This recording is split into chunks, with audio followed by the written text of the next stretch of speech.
200 জনের সাথে 20 জন জিতবে যদি কি থাকে, সবরকারী থাকে, ধৈর্যশীল মানুষ থাকে। তার মানে সবরকারী মানুষকে আল্লাহ তাআলা দুনিয়াতে বিজয় দেন, সাফল্য দেন, একটু সময়ের অপেক্ষা।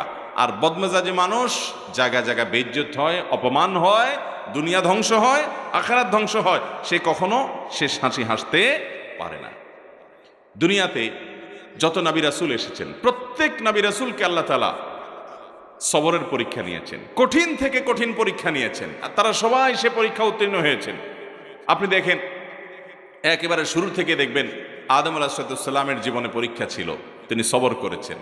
সুলাইমান আলাইহিসসালাম মহারাজা ছিলেন, গোটা দুনিয়ার রাজত্ব করেছেন, তারপরও পরীক্ষা এসেছে। রাজত্ব কিছু সময়ের জন্য চলে গেছে, নানামুখী পরীক্ষা আরও এসেছে, সবর করেছেন। দাউদ আলাইহিসসালামের জীবনে পরীক্ষা এসেছে, সবর করেছেন। আইয়ুব আলাইহিসসালামের জীবনে মহা পরীক্ষা এসেছে,